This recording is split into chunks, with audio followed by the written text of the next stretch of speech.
Estamos de vuelta a la tierra prometida por la televisión cristiana de Latinoamérica, el canal de la familia feliz, es su programa La Iglesia del Aire, recibiendo llamadas, mensajes, correos, reportes de todo tipo, de todas partes de Venezuela. ¡Wow! ¡Qué bien! Toda la semana la pasamos, todos los días. Nuestros operadores reportan que ese teléfono no cesa, gente reportando, gente preguntando, gente averiguando. Qué bueno que el programa está siendo de impacto para miles de personas en este país. Bendecimos a los 34 millones de habitantes que poblamos estos 916.445 kilómetros cuadrados que integran nuestra geografía patria, nuestra amada Venezuela. El tema de hoy, fracasados que parecen exitosos o exitosos que parecen fracasados. Yo quiero que el director ponga, por favor, Marcos capítulo 4, versículo 26. Marcos 4, 26 dice, decía además, hablando Jesús, decía además, así es el reino de Dios, como cuando un hombre echa semilla en la tierra y duerme y se levanta de noche y de día y la semilla brota y crece sin que él sepa cómo. Porque de suyo lleva fruto la tierra, primero hierba, luego espiga, después grano lleno en la espiga. Y cuando el fruto está maduro, enseguida se mete la hoz, porque la siega ha llegado. Gracias, director. El reino de los cielos consiste en la siembra. Tú siembras, tú trabajas y aparentemente no ves frutos. Por eso mucha gente se frustra porque no le ve el queso a la tostada. El reino de los cielos es distinto al campo secular, al campo natural. El reino de los cielos, lo importante es que le obedezcamos a Dios y ya vamos a ver por qué. Yo quiero que mi esposa me explique un paralelo interesante que dice la Biblia. Esposa, ¿usted se recuerda del rey David? Cuando David era un muchacho, y ustedes, amigos televidentes, narra la historia bíblica que David era un jovencito, un muchachito de 12, 13, 14 años, que se encargaba de cuidar las ovejas de la familia. Mientras David estaba cuidando ovejas, ensayando con un arpa que tenía, arpa vieja vagabunda, tocando arpa, escribiendo coplas y ensayando, practicando con una onda, sus hermanos estaban en la Academia Militar de Jerusalén, en la escuela de oficiales, y eran gente muy allegada al rey Saúl. Los hermanos de David eran personas de confianza del rey Saúl, eran miembros del alto mando militar de Saúl.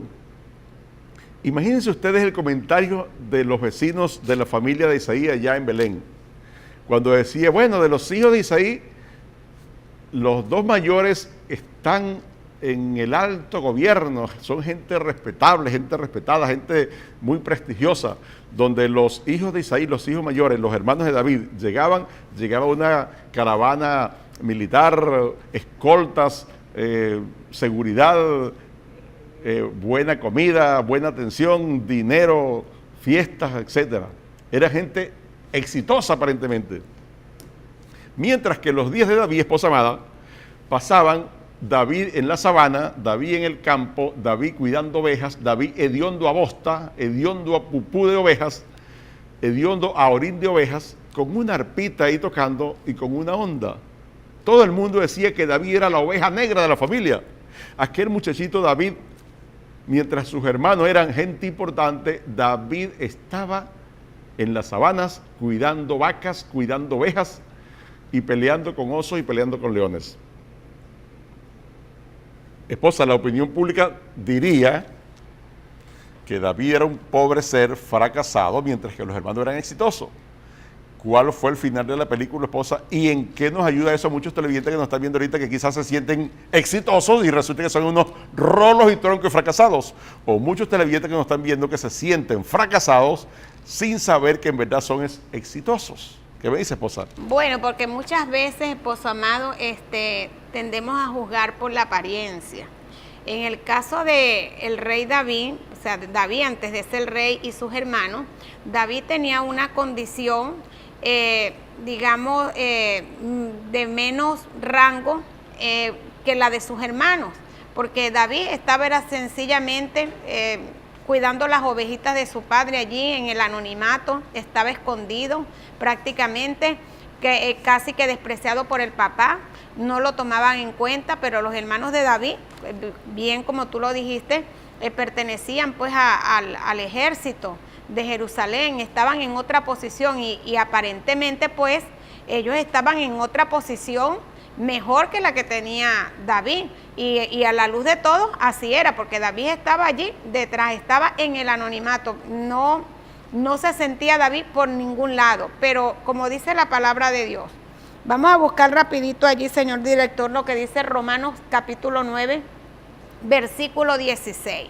Vamos a ver lo que dice Romanos, hay una enseñanza allí en la palabra, y mire lo que dice: así que no depende del que quiere, ni del que corre, sino de quien Dios tiene misericordia. La cosa no depende de usted y no depende de mí. Hay mucha gente que quizás se ufana porque en algún momento dado, de repente a nivel jerárquico tiene un tremendo cargo, quizás tiene una buena posición y ve a otro y lo ve inferior a él, te veo como poca cosa. Así más o menos era el caso de David con los hermanos, pero cuando Dios quiere sacar a relucir a un hijo de él, a una pieza de él, no importa si a ti no te han tomado en cuenta, no importa si te tienen negriado, no importa si te tienen arrinconado, no importa si hayan hecho contigo lo que hayan hecho. Cuando Dios decidió sacar a David de detrás de las ovejas, sacarlo del anonimato, pues lo sacó de una manera contundente, de una manera brillante. David, después de ser rechazado y los hermanos de ser las grandes personas, o sea, en comparación con él, los que habían sido tomados en cuenta, Dios dice: tengo misericordia de David, he escogido a David aun cuando el mundo no lo ve apto, para mí está apto, dijo Dios. Y sale David, bueno, y es aquel famoso relato que quizás usted y yo hemos escuchado muchas veces hablar. David peleó contra Goliat, contra un gigante, y aquel muchachito en el anonimato, derrotado, fracasado para los ojos de muchos, no tomado en cuenta. Ese muchachito salió a la palestra pública, Dios lo sacó del anonimato para brillar, y se convirtió David en un guerrero de renombre, y los hermanos de él quedaron. Es más, no se habla de los hermanos de David en este tiempo, se habla de David, del muchacho que estaba en el anonimato, y Dios lo sacó a lo público. Dios, porque no es del que corre ni del que quiere, es de quien Dios tiene misericordia, de la persona a quien Dios ha escogido con un plan, con un propósito aquí en la tierra. Quizás usted y yo muchas veces quizás nos contrariamos con las cosas que pasan, con las cosas que suceden, quizás con las cosas que uno ve, pero la cosa es de quien Dios tiene misericordia, a quien Dios escoge. Entonces David pasó de ser un fracasado, un cuidador de ovejitas, pasó a ser una persona de gran estima en todo Israel. Y hasta el día de hoy seguimos hablando de David. No hablamos de los hermanos de David, de los que estaban brillando en aquel momento. Hoy día se habla del rey David y lo que Dios hizo con David. Entonces no se trata de capacidad, no se trata de habilidades, no se trata de destreza. Se trata de la persona a quien Dios escoge, esposo. Tú sabes que a nivel humano se asocia el éxito con logros. El éxito se asocia con logros y fracasos con no alcanzar los logros. Ese es el concepto normal de éxito o de fracaso. A nivel espiritual, generalmente el éxito no necesariamente tiene que asociarse con logros. A nivel espiritual, realmente el éxito se asocia con obediencia a Dios. Hay un caballero llamado Esteban, el primer mártir, un joven defensor del cristianismo. Fue la primera persona quien murió por ser cristiano, por eso es el primer mártir. Alguien pudiera decir que fue un fracasado, porque murió muy joven. No tuvo logros, no tuvo iglesias impactantes, no fue apóstol, no recorrió por las naciones, no tuvo programas de televisión, no tuvo programas de radio, no tuvo cadenas, no escribió libros. Ay, qué jovencito tan fracasado por seguir a Jesús. Pero a nivel espiritual es el único ser humano de quien narra la Biblia que cuando muere, fue directo al cielo. Cuando él llega al cielo, dice la Biblia en el libro de Hechos, que Jesús se puso de pie para recibirlo. Tremendo éxito, tremendo ser tan importante en el reino de los cielos. Y a nivel de la tierra es un fracasado. Entonces, tú que me estás viendo, que quizás te sientes orgulloso, te sientes feliz porque tienes muchos logros, la cuenta está buchona, muchos dólares, muchos euros, muchos yenes, muchas libras esterlinas, mucha plata, muchas inversiones, muchas casas, y te sientes tú hasta soberbio a veces. Tú sí eres exitoso y ves a los humildes, quizás lo ves por encima del hombro porque no tienen mayores cosas que presentar. No te equivoques, cuidado, porque hay mucha gente esa humildes que quizás no tienen bienes, no tienen posesiones, no tienen logros, no pueden mostrar saldos importantes en la cuenta, pero que a nivel espiritual son muchísimo más exitosos que cualquiera que presenta cosas. Porque, repito, el éxito a nivel espiritual, Dios llama exitoso a aquel que le obedece.